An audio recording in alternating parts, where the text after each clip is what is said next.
It is morning here, so there's no news to speak of yet. But there will be. It's clear as crystal that the root of all evil is exactly that, and those in whom it is blooming are the enemy of humanity. The bankers are the problem. The bankers manufacture recessions and depressions to exert a greater control over social and political structures. The bankers create and finance the wars on both sides of the conflicts. The bankers orchestrate famine, poverty, and want. The bankers control the policies that control the media and the education system that is operated to maintain ignorance in the public so that they can be shorn like sheep. The bankers launder the drug money and keep drugs illegal. The bankers are the problem.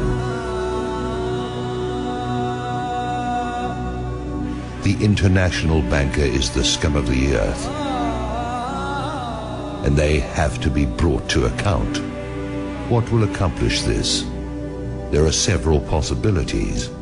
One of them is a real run on Wall Street, where the public goes into their offices and dispenses frontier justice on their person. The other is some kind of cosmic intrusion of forces that I won't begin to speculate on. And the other is some kind of financial miracle in which they actually wind up broke.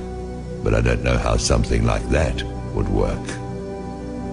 The most likely is a combination of the first two, where the second channels through the first.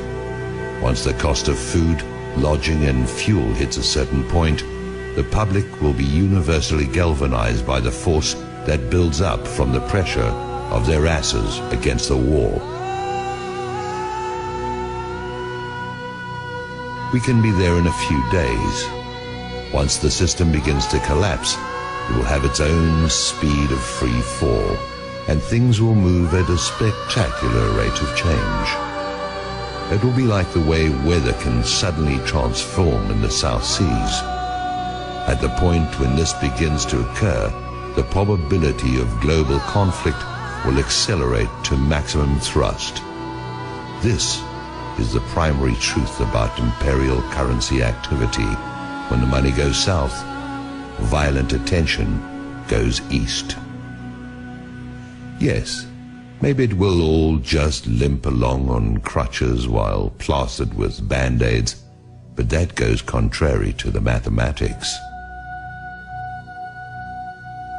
You can spread the numbers only so thinly, or you can only press them together so much, and you're going to get holes appearing in the net all over the place, or you're going to get implosion.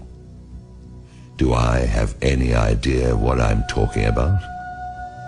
It is possible that I do not. There's an area where allegorical poetry gains a mystical influx of metaphysical certainty that is no different from the theoretical physics, where theory is just another word for things we don't want to accept as inevitable.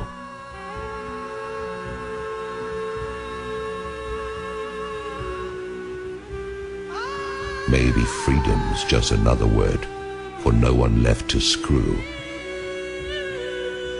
It stands to reason that sooner or later the public will have no further option but to declare open season on the bankers. They'll be hunted down as the be-all and end-all of everything dangerous and wrong. They are a plague and a pestilence as bad as any epidemic. They are the whiskey and yellow fever blankets on the reservations of ordinary life. They are anthrax masquerading as sweet and low. They are the long-standing source of the majority of humanity's problems and have little competition except for the ubiquitous presence of ignorance and impossible dreams. Whoever these bankers are, that is who they are. When the shit hits the fan, as it is going to do at any moment, the guilt of the banksters is going to stand out like zits on a beauty queen.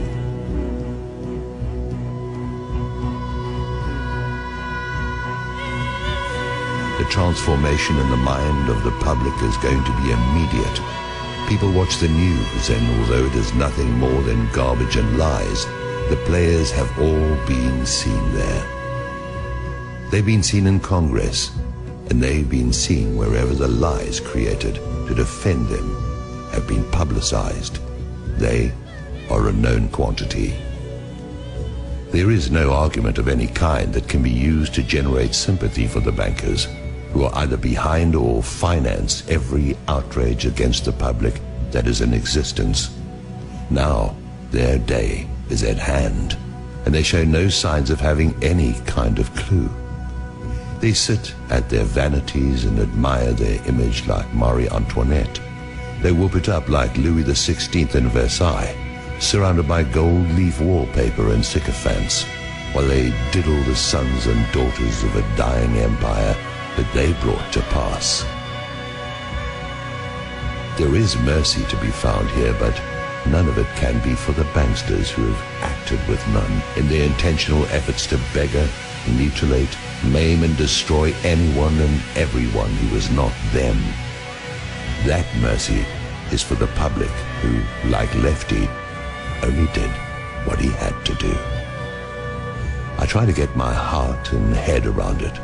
I try to see an out for everyone, but the only out I can see for the banksters is out of our lives, and marched still living through the gates of hell, where they can reunite with the banker-in-chief.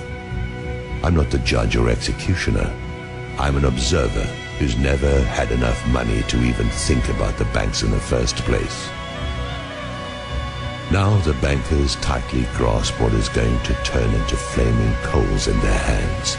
Judgment is going to cry out from the earth they walk upon and have plundered at will. That will is now going to be drained away into fear and apprehension.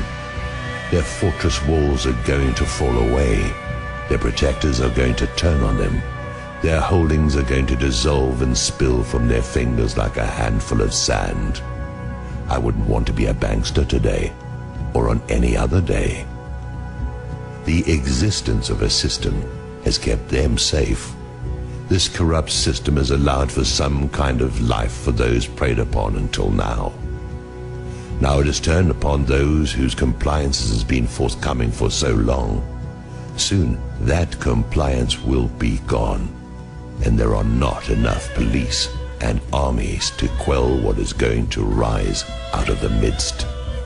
Maybe I'm wrong about this, but like everything else, we'll see.